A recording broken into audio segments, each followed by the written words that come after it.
Let's see how aggressively I can open this beer. That sucked. All right, never mind. For those who didn't Failed. get to witness the majestical failure that was, it was horrible. I opened Also- it with a butter knife though, so it's still cool. Yeah, so about that. So I came across this like old abandoned bottle opener at my house, and I'm like, I'll just bring it to Cleet's house. So I get here, I'm like, Cleet, I got some beers and I got a bottle opener. And the first thing he says, I'm not using that. Yeah. Like he's above using a bottle opener. No, I'm below it. It's the opposite. Oh, I see. It's a Southern Cletus sort of a thing.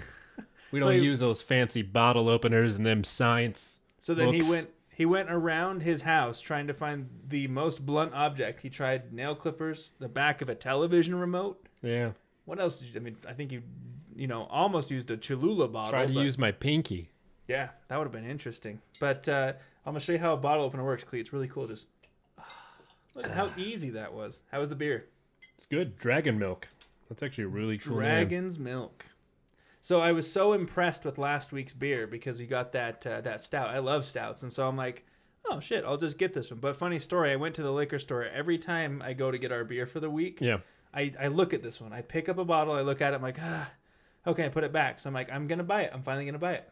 So Nice. I didn't realize until I got home that it was an 11% beer. So Oh. it's gonna hit like a truck. You know what? My brother just told me he found my brewing supplies in his basement that I Oh. stashed away like 6 years ago. I'm going to go pick it up Sunday, so maybe we'll have to brew a batch of beer. Hell yeah! I got a beer brewing kit for my birthday too. 5-gallon batches? Yeah. Oh, 5-gallon. yeah. We're just gonna be brewing beers left and right. Probably not gonna, come of anything, but Just bring it over here. We'll do 10-gallon batches. a 10-gallon batch of beer. I'm down. I'm not even kidding. Dude, I got some like legit stuff. Anyways, we'll Well, we'll you've talk got about it the- off air. You've got the whole side garage we could just turn into a beer factory. Yeah, and well, I have this like giant like propane heater for just specifically 5-gallon batches of water. We can could- bring it to like a boil within like 20 minutes. We could call it Cletus Wonk. Cleet Wonka's Beer Factory. Cleet wonks his beer factory. He wonks it. No, like That's Willy gross. Wonka, but Cleet Wonka. Oh, I thought you just said wonks. No, Cleet Wonka's Beer Factory. What does it mean when you wonk? Anyway, something? it was a fucked up joke. I don't know. Cleet, like what does if it mean? I don't know. I guess we're going. Put to it in the Urban comments. Dictionary. Put it in the comments. Yeah, put it in the comments. I don't know what it means to wonk something. But first and foremost, folks, we are so sorry about the shoddy release schedule. Last week was my son's first birthday. So I have a fucking 1-year-old, Cleet. It's bizarre. It's been a whole year. And he's mobile now. He's doing all that stuff. We got him a little remote control car that he can ride in that he rode into his birthday. That's It was so the best cute. thing ever. But we get to watch my son grow up and our podcast grow up. It's great. Everyone's turning 1 this year. It's awesome. I think you turned like 41 this year. Yeah, I don't know. 1 year closer to the grave.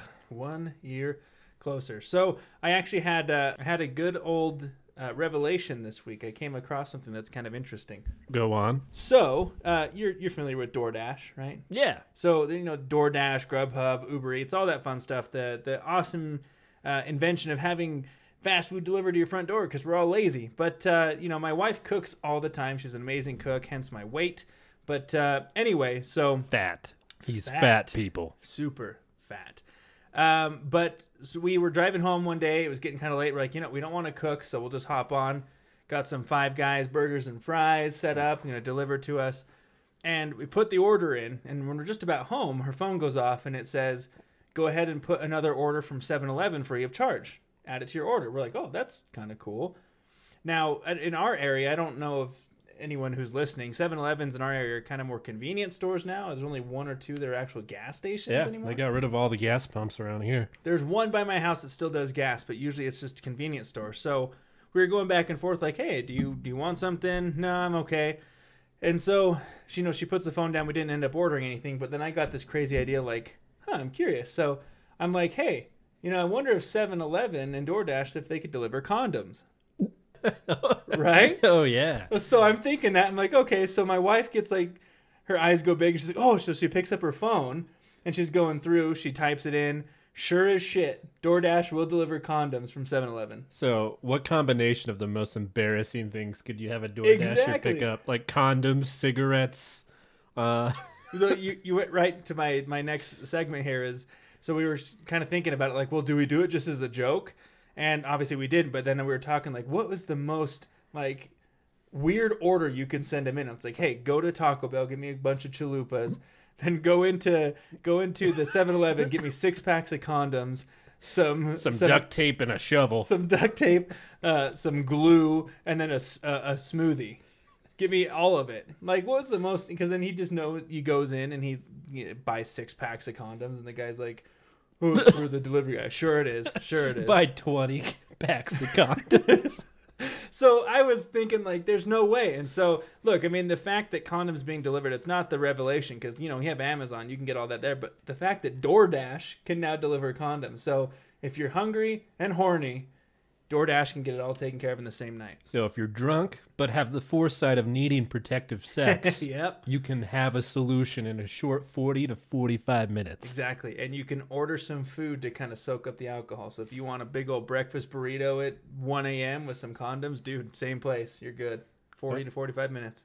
Neato. So I may be behind that. Maybe people already know that, but I did not. So you can get condoms on DoorDash. So there you go. Something I learned last week. But just where my brain goes. But Cleet, what are we talking about today? What are we talking about? We're just going to be doing some short stories off the internet. I'm specifically going to be covering 411 stuff. And what will you be doing, Britton?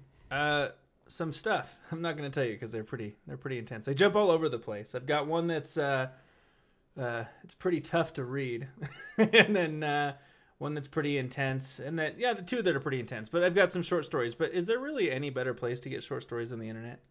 Nope. There's everything on there. The internet never lies, and it's got all the best stories there is. Especially Reddit. Especially Reddit. We like our Reddit. Reddit is good. All right. David Pilates was the first, he's like an investigator, an ex-cop who started investigating disappearances in the wilderness. We're not going to get into too deep into the roots of this, but a couple commonalities that he finds is strange disappearances happen close to bodies of water or in boulder fields. Oh. Kind of weird, right? I know we've covered a little bit of some Pilates stuff before, but how cool would it be to have him on the show? Yeah, he's actually on a lot of podcasts. David Pilates, that's for you, buddy. We're waiting. All right, Entertheabysspod@gmail.com. Please, now. But wait, there's more. Sham fucking wow, that beer is good. We should order some Sham Wows. I wonder if DoorDash does Sham Wows, too. All right, so let's jump into the first story. So this disappearance is in regards of a child named Roman Griffin. It's 2 years old when this happened. Oh, Jesus. Yeah. Let's jump into it. On October 9th, 2010, 2-year-old Roman Griffin was in the back seat of a car with his 2 older siblings, and his father was driving. And they were going to a big family party at Rowan's grandparents' house. Their grandparents lived in Richmond, New Hampshire, which is in a pretty rural part of New Hampshire. Is that where all the rich people live? Richmond, Portland. Okay. What if they named a city Poor Portland. Town or something like that? So where do you live, buddy? Poor Town. 123 J Street in Poor Town. What was that? That's a little on the nose. Declared bankruptcy 6 times in my life. I live in Poor Town.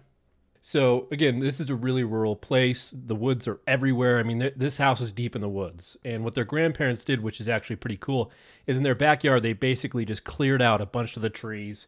And they, created this kick-ass place to have, barbecues all the time in the summer. Sounds pretty great to me. So they invite their friends, their family, and they love to have these giant hoedowns in New Hampshire. Nothing like a giant hoedown. Or a hootenanny. So this home is a single-story place. And the driveway on it is super huge, apparently. I don't know. It's a quarter of a mile. It's compensation. Anyways, they're driving up there and they can already see this place is freaking roaring, right? Because they can see there's cars parked out on the street. There's a bunch of cars in the driveway. And ooh, his dad's this is going to be awesome. This is the place to be. Liquor everywhere. So wait, liquor where? Everywhere. Anyways, they pull up and they just see a sea of people, a bunch of parents and kids. A people see? Yeah, people see. And they get out of the car. All the kids go run with their cousins to go play. I mean, you remember that when you were a kid. You're just yeah, my other cousins, let's go run and hit shit. You could not get out of the car quick enough. Like, let me out of this fucking car. And it was always like child-proofed, and so you're just like smashing the windows. Why did you lock this? Why can I roll down my window? Then your parents get out like nonchalantly as slow as they fucking can, and the kids are already having fun. You're missing out on everything. It's a way you got to get back at your kids. You just got to be really... You're like passive aggressively being mean to them. You just you get out and you stretch a little bit. And you like wave to the kids. Hey, looks like you're having so much fun. Hey, Billy here look at can't those wait. kids. Billy here can't wait to get out of the car. Oh, wait, hang on. I'm going to go and get a cupcake real quick, Billy. I'll be right back.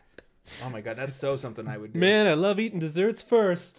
I forgot about you. The kids are all there taking a nap. I'm sorry, dude. I feel like a rite of passage as a kid is the first time you go to a buffet, and like the parents always go, "Don't go to the desserts first," and you're like, "Fuck." It's like, oh yeah, sure. It's like I wasn't gonna head there. Shut up.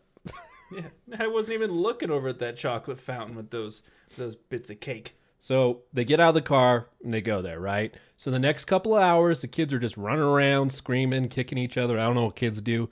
At some point, the adults recall that Roran was just kind of following the cat, the grandparents' cat. He loved cats when he was 2. He was just like obsessed. You know, I've seen this, you know, sometimes people that come over to my house that have kids, like you can tell when like someone's 2 or 3, like they're fascinated by other animals, So, right? Whether it's a dog or a cat. There's one thing wrong with that story. There's nobody and their kids coming to your house, Cleet. I'm sorry, but I'm calling bullshit. I mean, it's a nice relation there, but I don't believe that. Anyways, Roran is just following the cat around the backyard, and the cat, you know, doesn't really like kids, so it's like running away, and he just like keeps following them around. And at one point, Roran walks into the woods and breaks eyesight of the party, right? And you know, witnesses say at the party that it was like a mob mentality where like everyone kind of sees it, but everyone assumes that it's under control, so they don't really investigate it. You know what I'm talking about? Yeah. They just kind of let it pass, and time passes for a while. And then Mr. Griffin, you know, his dad. Peter? I kept thinking Peter? that throughout the whole thing. Anyways, he realizes that Roran isn't anywhere to be found, and so he goes to the kids and he's like, "Hey, have you seen Roran?" And he's like, "Oh, well, we saw him like playing with a cat," and they point in a general vicinity, right? And so he's still looking around. He asks the adults, he's like, "Well, have you seen Roran? And have you seen Rowan?" Rowan's one of my nephews. And they're like, "Yeah, we saw him playing with that cat. Like he went over there." And he's just looking, and like he just gets this pit in his stomach, like something isn't right. Yeah. And like he just goes to the party, and like I don't know, like. It reminds me of the scene like in a movie where they just cut the music and he's like, "Roran is gone. We need to find him." Like, I'm panicked. So they all start searching for him. And they're walking down the driveway, they're walking down the street, and then eventually they're just like, "He's not here." They look in the house. Like, I mean, how would you feel at that point, being a parent, Britton? No, I don't like to think about it. Yeah. Like, see, the thing is when we were having kids, you always have the parents are like, "Oh, you're never gonna not worry again." I'm like, "Oh, it's gonna be fine." It's so fucking true, man. Like, we have the baby monitor that like literally monitors his breathing and everything, and like sometimes you'll wake up and you just had a dream that like it shut off, and you're like, you're panicking, not knowing what to do. It's a constant state of worry with kids. Yeah. Constant. So, Mr. Griffin, being panicking, worried, immediately just calls 911. He has no idea how long he's been gone, but he's like, "No, we're not taking any chances. Let's get the cops in here. We're going to find this kid." And they launch this huge search. All the locals, like, because, it's a party. Everyone around there, like, knows people in that little town. They call all their friends, and they're like, "We're going to find this freaking kid." And they just start scouring the woods. I mean, they got four-wheelers. They're just driving around. And they search for the entire day until the sun goes down, and they still don't find the kid. Oh, God. Yeah. There's no indication of where he went, but they assume he went into the woods, right? I mean, it's a safe assumption. Are they sure that he didn't just go down this extremely long driveway? He's like halfway down. It's about 30 minutes down the driveway. How long is your fucking driveway, sir? Cops are still showing up. They have to postpone the search. So again, imagine you're a parent, kid goes missing, the sun goes down, and you got to wait till sun up to go look for him. Yeah. That's crazy. You're not sleeping. Yeah, you're not sleeping. I'd be the guy I'm like, "Give me all the flashlights that you have. I'm still gonna look." Like, if my son is missing, I'm not sleeping. I'm gonna find him. Yeah. That's horrible. So very early the next morning, I would like to imagine right when the sun started to break, They start looking for him again. And there's this one particular group that goes like, hey, you know, this place is being scoured like crazy, like really close in their area, and we haven't found him. So we're going to go really deep in the woods. And they go 3 miles out looking for this kid. And they end up in a swamp. And as the searchers would say, they're walking on what seems like dry ground, but it's not really. Like their feet sink into it. It's like very wet and deep. They're going like 2 to 3 feet into the water. And they're just sludging around in the swamp, just like looking for this kid. And so this is like the prime location that a kid would go missing. You like, wouldn't expect it. Because you'd get stuck in the mud and like he'd be dead. Like I'm sorry, that's a swamp is like the place people would go missing. Yeah, they're just walking through there, and at some point, they get to a clearing, and they see like on a log what looks like a pair of tiny children's shoes that would fit Roran's. So the moment I read this, I was like, oh God, no shoes. Like he's dead, right? Yeah. He's dead. So they get to the log, and they do confirm like these are Roran's shoes, right? And they're like, okay, so he must have been here pretty recently, because if you're out in the woods, like you're not going to, if you lose your shoes, even if you're an adult, you're not going to get too far, right? And he's 2. They start to yell his name. They're like, Rowan. And then, you know, they stop and they're listening. And then all of a sudden they hear him say, here. So they hear him. They hear his voice. What the hell? Yeah. So they start to run towards like where his voice was, right? And they get past this like huge bush. And they look past it and they see where Rowan is. He's in he's in this middle of this like island that's surrounded by water. Holy shit. And like in the middle of this island is just a tree, and he's just like clinging onto this tree. Okay? I didn't expect that they'd find him when you started talking about this. Yeah. So immediately the searchers jump into this water, and they just start walking over it to him. And they describe it like the water gets up to like a little bit past their waist, under their shoulders. So like this is deep water. So that would have like consumed the kid completely. Yeah, he's 2, and this water is going up 4 feet, right? So they get to this island, and what's odd about it is Rowan is dry. Like he's not soaked. What the shit? Right? So that's bizarre. And you know, they obviously like you'd have some questions at that point, but they were just so ecstatic that they found the kid. They pick him up, and they make sure he doesn't get into the water for some reason, but they kind of just take him back to land. They take him back to his family, and they're all extremely happy. The searchers, the police, very happy. It's not the fucking kid. It's like some changeling thing. But after this celebration, you know, questions start to like come out, like, well, how'd he get there? Like he rode the fucking cat across the water. That's why he's dry. It's like there's 2 variables, right? How did he walk 3 miles into the woods? And how did he get to this island without getting wet? I hope David Paulides has the answers. They start asking him questions like, how did you get out that far? And how did you get on that island? And Rowan is... He's 2. I imagine you're not going to get the best answers. Well, he doesn't say anything, but eventually he starts to open up a little bit. But the story is bizarre. Well, like I said, it's coming from a 2-year-old. So his story is that there were cows out there. Oh. Like a ton of cows. And he said that he was very scared of the cows. And that he went to this island because he wanted to get away from the cows. They were demon cows, mama. So the strange thing is there's not really cows in that area, in that swamp, or like anywhere. Like there's no cows there. It was a Wendigo, bro. Yeah. So the people were like, well, he obviously didn't see cows. So like, was he just like hallucinating, or was he like mislabeling another animal? But like, what other animals do you see outside that like looks like a cow? And like multiple of them, like I imagine seeing a lot of cows. Yeah, that makes sense, right? It's like a rancher place. Maybe he saw a bunch of cats, and that's how he says cat is cow. I mean, a bunch of cats though, and why would it be afraid of cats? It's more feasible than a lot of cows. But what the people would say is, whenever you would talk about the cows, like he seemed really scared, like it really scared the heck out of him, and I don't know, he'd just get frightened and shut down. I have yet to see a cow in my life that literally terrifies me. Like a bull, maybe. Those things are fucking big, but a cow? Yeah. And they never found any more information on that. So it's really strange. Like, A, how did he get to the island? B, how did he get like 3 miles out? And C, who the hell were those cows? And why is he dry?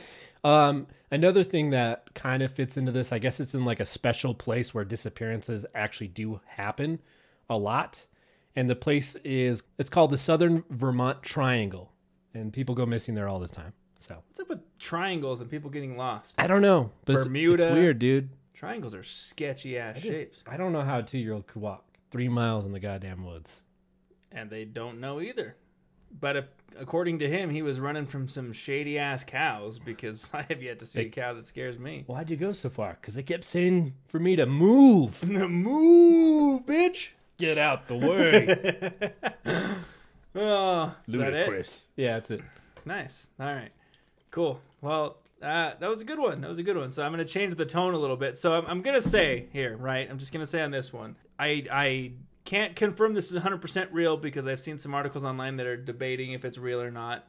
Some people are saying it is real, but either way, this is a different kind of horror, because it's going to hit you in your manhood, Cleet. Was it the chappy ass clown of Townville? No, it's not a chappy ass clown. Poor town. So this takes place in Clarkston, Michigan. Okay. Now, quit reading the screen. You got to look away. I'm not reading your screen. You keep looking over here. You can't ruin it. I'm not going to ruin nothing. I don't do that. Yeah. Okay, so you and I have talked about, Cleet, when you have a lot of alcohol, would you say that the decisions you make after are good? Like women get prettier? Yeah. Yeah, they do get prettier. No, but like decisions. Like, we talked about the Darwin Awards when the guy did the handstand on the railing. It's not a good idea. I wouldn't do that, but I'd probably shoot a pile of dynamite from 100 yards away. Well, I think you do that sober, Cleet. That's not in discussion here. So this story...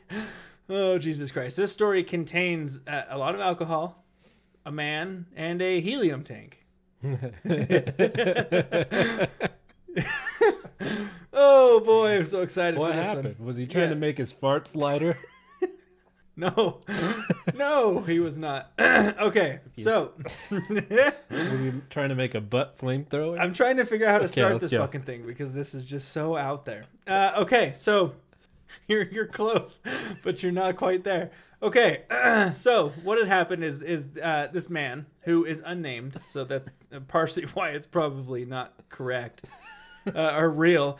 So this man is at a party, and it's a 21st party. So someone turned 21. He didn't, because apparently he was the ripe age of 34. So they're at a party. They're having a lot of alcohol. Things are just bumping, right? Someone's 21. You just have as much drinks. Yeah. Probably a lot of guys in the corner with tank tops, flexing their muscles, doing keg stands, the whole 9 yards, right? The party that you want to go to. So this gentleman, goes out to the garage, and he discovers a canister of helium that had supposedly been used to blow up the balloons for the party. Oh, so he decides in his alcohol-ridden mind that it would be a great idea to inflate his testicles. The hell? So, I mean, like it's about balloon testicles? It's about 1.5 inches away from your butt joke. Yeah, he's going to inflate. Like a balloon testicle. He's going to inflate his testicles, right? So how does one do that? You just and gotta why? Get a pen, you stab you in the balls. No. And you just fill it up with the balloon sauce. There's a stabbing, but not of that nature. So, in their intoxicated state, right, the friends see nothing wrong with this. They're like, yeah, absolutely. This sounds like a hilarious idea. Yeah, Cleet, go inflate your testicles with helium. That's great. It's awesome. It's good friends. Right? Good friends. So they're encouraging him now. So he brings the helium tank inside. And, in hindsight, it's a terrible idea. One of the friends is like, yeah, sober, we would have not allowed him to do it. But in drunk, it was great. It was the best idea ever. So they brought the helium tank in, and all the people are now watching, right? So he puts the helium tank on. The man pulls down his pants and his underwear, lets his skin flute out, and grabs the hose of the helium canister and shoves it in the tip of his penis. Oh. Yeah. That would hurt. Yeah. So, I mean, at this point in time, I'm crossing my legs, like my butt's puckering a little bit. I'm like, that doesn't sound good. So he puts the hose into the tip of his hose, and he docked it. Yeah, he docked it. It's like red vining. He wasn't, and so at first they're not like, okay, part one's done. So now the only thing to do now is to actually inflate. The friends are all shocked. They're like, I can't believe he did that. But obviously that's not where the story ends. So he turns the machine on, right? Did he fly away, Britain? No. He flew away to the afterlife? This isn't Disney. Houses don't fly away with balloons, buddy. So the friends are like, hey, we were shocked when his penis actually started to inflate. So they all start dropping on the floor laughing because now he's pumping helium in through his, through his penis. And the victim wasn't laughing because now the nozzle, I guess, gets embedded into his penis. So he can't pull it out, right? It's stuck. It's in there. It's in his pecker. It's like an adult episode of The Twilight Zone. Right. Did you ever watch that show, Horrible Ways to Die? Or what was it called? 1,000 Ways to Die. 1,000 Ways to Die. That's it. He tried to shut off the helium valve, but it slipped off the table. So he can't pull it out of his schlong. The canister falls off the table, and his pecker is just inflating. It looked like a balloon animal. Yeah. His member now looks like a Macy... Was he going to, like, fold it up into a dog? Yeah, he's trying to make, like, a Macy's Thanksgiving Day parade float or something. So I don't know if he was trying to do like a balloon animal, like make a penis out of his penis. Yeah. I don't get it. So it just kept getting bigger, right? And the friends are just laughing because they're all drunk. They're probably 50 shots deep at this point. 50 shots deep. So the man's member just consistently inflates. And so he's trying to pull the nozzle free. So he's trying to pull it free. And his friends are saying that it had actually swollen up like a real balloon. And, think about it. When a balloon reaches mass capacity, his penis blew up. His junk exploded. It just popped. So paramedics were called to the property, rushed the man to the hospital, while several other parties had to be treated for shock at the sight of a dick exploding in front of their eyes. Wow. They were probably pulling bits of penis out of their drinks for the rest of the night. I call BS, but that's hilarious. Yeah, I'm calling BS too. So it's funny though, because I don't know why me and my wife discovered all this week, but I was making a joke because my son, again, who turned 1, he's still breastfeeding, right? And when, women are breastfeeding, if the babies don't drink, they engorge, they fill up, right? Because the milk continues to come in, so it's very uncomfortable. And I just made the joke to her. I'm like, so if they just fill up, are they going to explode? And her eyes get all big and she pulls up her phone. I'm like, what did I get myself into? Like, of course she has a story. So I thought she's going to tell me, like, show me pictures of a woman's breasts exploding. But no, she handed me this story. So I figured, what kind of podcast host would I be if I didn't share it with you? So the old helium trick. So anyway, if you are drinking at a party and you spot a helium tank, do not stick it in your urethra because that is a terrible idea. It's probably fake, but you are welcome. I heard it's a good trick, but you can only do it once. Yeah, we need to come up with a name for the trick. Urethra? Anyway, so let's go back to another 411 story. That's the most extreme story I have. I promise the next ones are actually genuinely creepy, but I figured that would be a pretty good one to start off with. But let's go back to some David Paulides then. Dick jokes. All right, next story. It's going to be about a child. This one's going to be named Jerry Monkman. Monkman? Isn't that a cool last name? I mean, it's pretty cool. Was he a monk? All right, in 1953, 11-year-old Jerry Monkman... 53? Holy shit, we're going way back. Yeah. Okay. He was considered a very frail child. He was skinnier than his peers and shorter, and he had a really bad case of asthma, which... Asthma, which... Is asthma like asthma's terrible cousin? Hey, shut up. Asthma, you gotta keep that. Asthma. Asthma. I got the asthma. Asthma. And it was asthma of the ass. It was really smelly. You know what'll help with some helium. So, again, asthma, breathing condition, so it's really hard for him to do, like, physical activities. But despite all that, he loved going outside, he loved hiking, and he was a proud member of the Boy Scouts.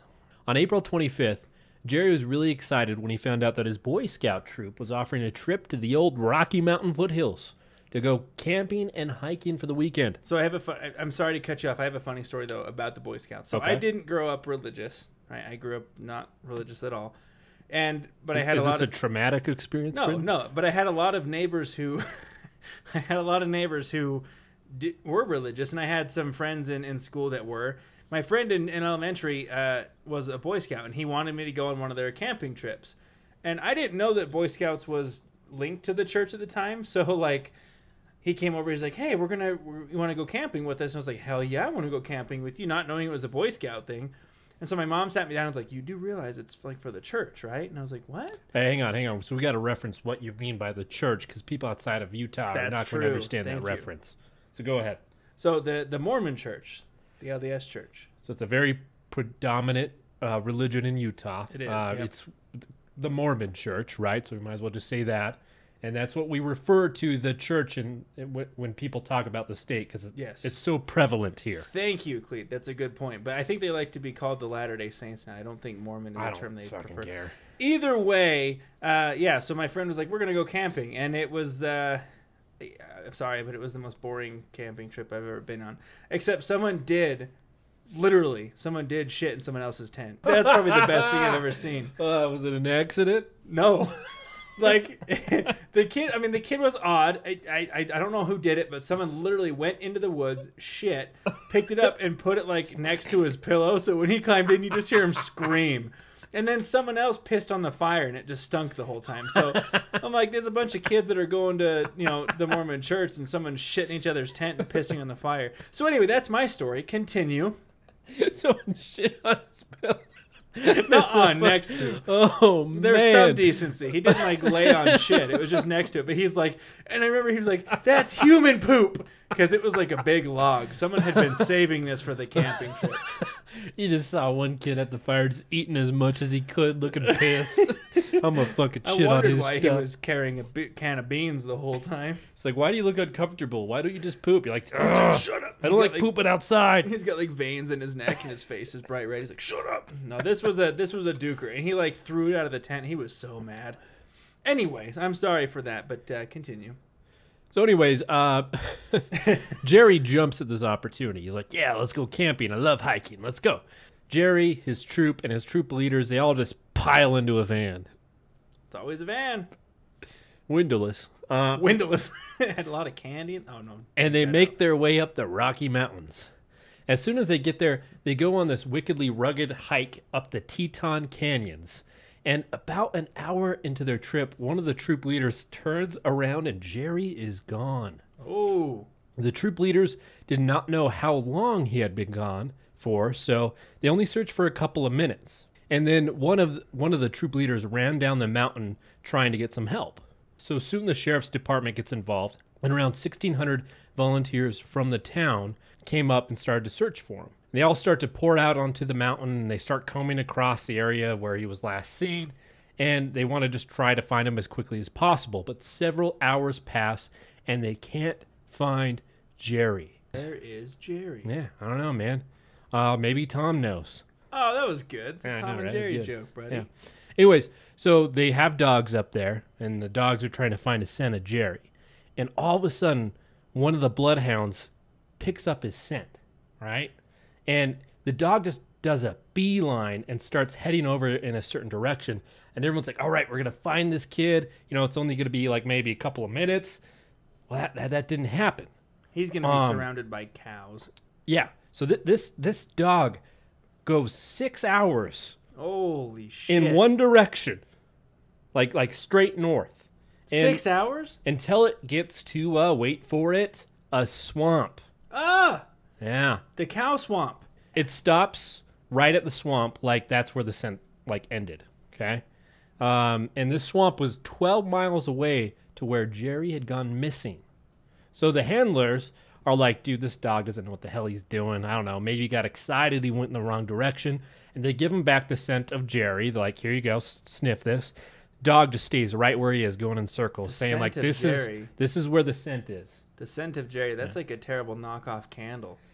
or a bad scent of Jerry. Or a bad fragrance in the mall. It's like those stupid commercials for fragrance. The scent of Jerry. So they're also confused. They're like, how has this dog followed this scent for 12 miles? This kid has asthma. This terrain is super rugged. Jerry couldn't have walked here. It's impossible. But they do feel obligated to search the area because the dog is confirming that this is where the scent is. And you're finding a kid. You're definitely obligated. So they look there and they don't find anything. And they're just like, okay, whatever. They head back. Jerry's not found. Again, the sun goes down. Next day happens. Their parents are probably worried sick for Jerry. At 8 a.m., an 8-year-old boy named David is riding a horse about 30 miles away from where Jerry had gone missing. Jesus. 30 fucking miles. That's a lot of miles. And he happened to be looking over at the tree line, and a boy stumbles out of the tree line. and waves at him. And so David goes over there, and it turns out it's Jerry Monkman. Jerry will just tell David that he needs to get back to his group. And David would be like, what are you doing out here? Because, like, David knows, like, he's in a remote place. Like, he's on horseback. And Jerry just says, I don't know how I got here. I just need to get back to my group. Good God. Right? So David asks him, well, how did you get here if you're with him yesterday? And all Jerry could say is he fell asleep under a tree and he didn't know. Okay. So when word got back to the searchers that they had found Jerry and they'd found him 30 miles away, they couldn't believe it. The day, like literally, like this was just within a day time frame. And it's like when you think about 30 miles, what they're talking about is 30 air miles, right? Like a fucking straight line. Yeah. But you know, we live in Utah. It's fucking mountainous as shit. Like you can't just walk in a straight line in the woods. Like they estimated that he traveled at least 40 to 50 miles in a span of 30 hours. No kids doing that, dude. Yeah, it's crazy. I couldn't do that. So the police get there and they're like, "Hey man, like how'd you do this? How'd you cover this distance in such a short amount of time?" And Jerry would just say that he remembers sleeping under a tree, then waking up, and he could see animals poking their heads around. Well, moo! Hang on. He said he could see animals poking their heads from around different trees. And they didn't know, and he didn't know what kind of animals they were, but they were watching him as he slept, and he was worried that they were going to hurt him. Is this like Narnia or some shit? Dude, it's weird shit. But they didn't hurt him. He said he was able to just keep walking, and he would keep sleeping under these trees, and he kept seeing these animals. And he kept saying, like, they never hurt me. They never hurt me. Okay. So investigators didn't know what to make out of this situation. They just thought, like, maybe he's in shock and we'll keep asking him, like, questions at a different time. And their theory was, like, well, he must have been, like, abducted. Like, clearly no freaking kid with asthma is going to be able to travel, like, 40 to 50 miles within a span of 30 hours. Even a kid without asthma. I mean, a kid is not going 40 to 50 miles. Yeah, but his story never changed. And it begs the question, even if there was somebody capable of, like, moving an 11-year-old, that's how old he was, that amount of distance in such a short amount of time, like who could do that? Right. Like, it's not like a road. Like, it's not like some windowless van was sitting there by the trail. They picked him up and drove him over there. He just fell asleep under a tree, and then he woke up 50 miles away. Like, even, like, with modern technology, it would be a hard feat. And even if someone was, like, capable of lifting up an 11-year-old and running 30, 40 miles, even 50 miles, like, why would they? Like, it just doesn't make any sense. No, it doesn't. But yeah, that's basically the whole story. What really kind of made me feel a little bit weird was just that animal story. Like, just these animals were looking at him from behind trees. And it's Freaked me out. It's a lot more credible from an 11-year-old than a 2-year-old. But like the fact that he couldn't identify what animals they were is bizarre. Yeah, very weird. Okay, awesome. You want to do your penis story? No, penis is done, dude. You got a butt story or something? Yeah, we're gonna have a vagina story now. Well, he put gasoline in his butt and he lit it on fire. He thought, yeah. Pumped the vagina full of radiation. Glowed green. They called it Shrek-gina. A radiation rod. Just stuck it up there. Radiation rod, I love it. Okay. So awesome. That's another good. You're just drinking Pepsi out of the liter, aren't you? Diet. Have you heard of the Kuykendall phone stalker? No, wasn't that you? Oh, didn't you tell me about that? You were like stalking someone in Kuykendall. Kuykendall's a family name, you fuck. Have you heard of them, Cleet? Yeah, very aware of that story. Are you really? No. Oh, fuck you then, dude. So, obviously, like, prank calls are crazy. They have a spot in horror all the time, like when a stranger calls, all that good stuff. Did you ever prank call as a kid? I'd hella prank phone call. It's impossible to do it now. I remember in elementary school, they used to hand out those little booklets that had all your classmates' name and their phone numbers on it. Yeah, that's what I did. You call the girl that you like, and you're like, "Hi, is so-and-so there?" My babysitter had a voice changer. They can change your voice to an old man on a landline phone. Was your babysitter hot? I don't remember. So then no. Yeah. Anyways, I called my friend and I changed my thing to an old man. and I called my friend and I was like, I need a cup of sugar, James. I'm going to come to your house, and you're going to give me a cup of sugar. And he was freaked the fuck out. Like, how do you know my name? It's so funny. It was just so. I'm gonna come to your house. You're not gonna like it, but you're gonna give me a cup of sugar. What would you do if, like, he's like, not again? You're like, wait, this is the first time I'm doing this. I don't even know if I told him I pranked him. Like, later. all the old guys in the neighborhood are calling him, and then you just tilted him over the edge. I remember he just didn't say anything, but he didn't hang up. He's just deep breathing. But anyway, I mean, you can't do it now. There's just you can't. Everything's tracked. It's just not I'm gonna as prank fun. phone call someone right now. Do it. I dare you. So in 2007, the Kuykendall family was living in Fircrest, Washington, which is near Tacoma, when their daughter's phone randomly started sending messages on its own. It's just like, it's a rogue cell phone. A ghost phone. 16-year-old Courtney said that the phone would message her friends on its own free will. So she wasn't sending them, but her phone was. A couple sources that I could find online, one of them said that they kept going to her friends. Some of them were through their family. But with the ones with the friends, it would just say one word, and it was gay. That's all it said. Like, I mean, she wouldn't send text like that. She's like, I wouldn't send that. And like her friends would message her like, hey, why'd you send that? And she's like, well, I didn't. And so She seems really insensitive. yeah, so so I mean, her phone is just sending all these texts to her family and friends, and she's not doing it. At the time of the initial reporting, there are no claims as to what the messages said. So this one, they're like, oh, we don't know what it said, but others are like, oh, it said gay. After the text, a series of phone calls came from somebody with a scratchy voice. It's like someone who's smoking a fuck ton of cigarettes, like you 3 years ago. Marlboro's. I need a cup of sugar. So the number started coming from a number that was called restricted. So on the phone, it just said restricted. So that's what they started to call this person, was restricted.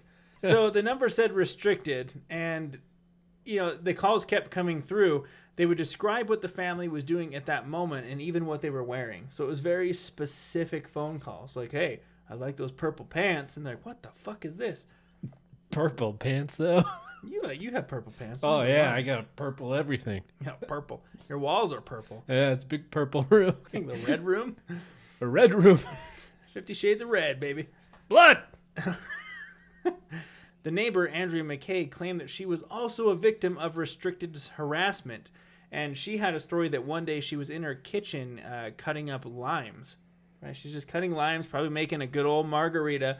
And Restricted called her up and said, I like lemons better. Like, Oh, what would wow. you do, bro? I'd be like, where are you at? I'll make you one, but I have a gun in your other hand. It's like, well, I have a lemon. Would you prefer I cut a lemon? Does that turn you on there, buddy boy? No, I'd just go grab my gun, and I'd continue. Like, with my right hand, I'd have my gun, and I'd hold the lemon, and I'd be cutting the lemon with my left hand. Oh, okay. Like, come in here. Sounds I'll like give you a you- lemon. You've thought about this. Yeah. Like, you even had the hands of which you would be holding the gun and cutting the lemon. We gotta have the gun in the right hand, because that's my dominant hand. Well, not everyone's right-handed, bro. Yeah, I'm talking about me specifically. Well, that's very selfish. It just reminds me of the movie Scream. Like, what's your favorite scary movie? Be like, my gun. My gun's my favorite scary movie, bitch. Motherfucker, come in here. Cutting lemons in your purple You pants. imagine like Scream 5 and he like walks in the room and just gets shot and it's like the end. People in the movie theater are pissed. If you spent money on it, but now everything's coming to HBO Max, you're good. Watch it for free. Okay, so I mean, up until this point, the Restricted is just saying stupid shit like, "Oh, I like lemons and I like what you're wearing," but eventually the family got sick of it. So when you have a prank call and it's just getting progressively worse, you call the police, right? So they called the police, and they showed the cops their phones. They're saying, "Hey, they're calling on each other."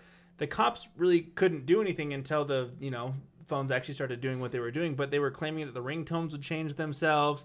They would turn themselves on because they started turning their own phones off. Like, we're going to stop the calls from happening. So the police are investigating it, the Fircrest police. They attempted to trace the calls, but they continued to go back to the family's own phones.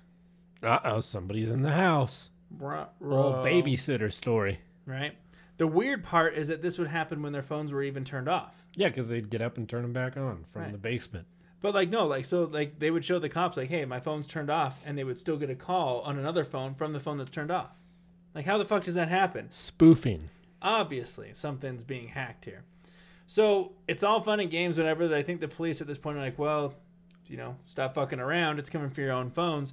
So things started to escalate where, the scratchy voice restricted gentleman went from juvenile pranks to serious threats in a very short period of time. So now it's getting real. So now I think you'd grab your gun and start cutting limes with your right hand. I grab my gun. Oh, sorry, left hand. I'd shoot the lemon in half. In your purple pants. In my purple pants.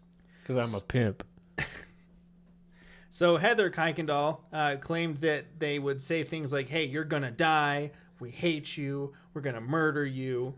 And things like that over the phone. I mean, you might not be like, yeah, it's real, but you get a little nervous. Like you're home alone, your phone rings. I hate you. I'm going to murder you. The family also reported that calls would come at all hours, threatening to murder everyone that they knew, including their pets. Now, that's just fucked up. Don't murder pets. It's like, Cleet, I'm going to fucking kill your cat. Her name's Buddha. She has a name. Like, who says that, bro? The most terrifying call came during the day to the McKays, another family being harassed by, restricted, so it's the neighbor. They claimed that while their kids were in school, the voice called and told them that there was going to be a school shooting. Oh. Like, that's a very serious thing, because as a parent, you're calling the school right away saying, hey, I just got an anonymous tip. There's going to be a school shooting. Lock this shit down. Unfortunately, there's been way too many school shootings. It's unclear. It wasn't reported on whether or not the family followed up or tried to contact the school. But a member of the McKay family told him that the level of fear went from this is a pain to uncontrolled fear and anxiety. Wow. So this thing is just getting crazy. So the families all claim that after making, several, series of death threats against them, the restricted calls seemed to exist solely to make them paranoid. So nothing's being followed up on. It's all just trying to freak them out. Nothing's happening. Nothing's out of the ordinary. They would tell them that they were wearing what they were doing. So they're like, okay, obviously they can see what we're doing. The family would claim that some of the calls didn't feature the scratchy voice, but rather a playback of a private conversation between members. Neat. So yeah, just at this point, it's just a mind fuck. At this point, you just need to buy everyone in the family guns. Yeah, one of the recordings that they had sent in was a conversation between one of the family members and a private detective. Oh yeah. So it's like, we know you're talking to the police, dumb shit. We can still see you. You're wearing pink pants today, bro. Purple pants, pink pants. So the Kuykendall family said, we're done with this shit. We're just going to change our cell phone numbers. But did you think that would work? Oh, of course. Of course. 100%. Story over. Not. They Just kept cancel getting your calls. phone plans. Right. Just go without phones. Who needs a phone anymore? Just go back to USPS and then we'll get angry letters. Right. Like, hey, I saw you grab the mail yesterday. Oh my God. Did you see how much my bill was for electricity? Fucking criminal. They're sending me weird letters. They contacted me about my car's extended warranty. It's about to expire. I can't fucking believe it. Should I call back? So all over the country at this point in time, 2007, cybercrime is a big deal. Law enforcement's trying to figure out what it is. How do they stop it? At the time of the case, the police told ABC News that if the caller was actually harassing the family and not conducting a hoax, the person was violating multiple federal laws. However, the Fircrest Police Department admitted that they were in the weeds for the actual investigation. They didn't know, who was doing this, what was going on. They couldn't figure it out because all the calls were coming from inside the home. Like, what the hell do you do at that point? And they were like, hey, we're dumbfounded. We've never seen anything like this. So the local police department had enough. They're like, they don't know how to solve this. So they reach out to the Department of Homeland Security. They call in the big boys, the big swole boys. Damn. And so they looked at 16-year-old Courtney Kuykendall as a suspect. Uh-oh. Uh-oh. Little teenage drama. I mean, hey, some of the rumors here that she just wanted fame and infamy, being on TV. Wasn't this like an episode in The Secret Life of an American Teenager? So the Fircrest detective noted that at this point, we're not saying it's someone inside the family, but it's someone that's close enough to know that much about them.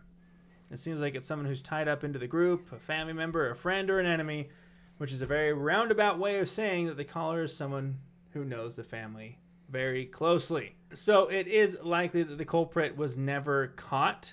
After detailing a lengthy police investigation, swapping out phones, installing a security system in the home, the Kuykendalls must have figured out who was stalking them, right? Yeah. Yeah, you would think. But no one seems to know. Just kind of ends there. That's where the story dies. Because it got heat and the daughter stopped doing it. They're like, hey, we think you're a suspect. And then everything stopped. It's stops. really weird. So it's a head scratcher right there. The entire story just seems to have evaporated after its first reporting. The Kuykendalls and other impacted families have kept their social media presence low. So it was like a neighborhood thing. Like, hey guys, can't talk about this anymore. They're onto us. We're done. So they just completely went off the radar. If there was ever a harasser, he or she was not likely caught, since it was really never reported after that. Damn. So there you go. That's the Kuykendall family phone hoax. Was it the family? Was it a stalker? Let us know what you think. All right. All right. So that should just about wrap us up. Got some pretty cool 411 calls. An inflatable penis. You know, I'd like to think that the person harassing them was the ghost of the man who died that had the inflatable penis. Oh, he didn't die, bro. Oh, damn it. He lived. I mean, yeah. If it's in fact true. If he in fact, So he just doesn't have a dick? yeah. I mean, if he plugged his pee-pee hole with, with a bunch of helium and it exploded, he's just got a pelvic bone left. Like, thinking about that at a party, someone shoves a helium tank in their dick, I'm out. I'm like, that's it. I'm done. I'm going home. Have you ever been at a party where you're just like, I'm out? I can't say that I have. Yeah, neither do I. All right. That's very convincing there, Cleet. But anyway, yeah, so thank you again, everyone, for tuning in week after week to Enter the Abyss. I think next week we probably won't have another episode. I'm going out of town, so it'll be 2 weeks that you'll see another episode. But then after that, we're going to be right on track every week, getting some new content going. And I think this year we're going to start doing some sponsorships, fingers crossed, advertisements, all that good stuff. Anyways, post your suggestions for what we should cover in the future at entertheabysspod@gmail.com. And as always, thank you for entering the abyss. Until next time.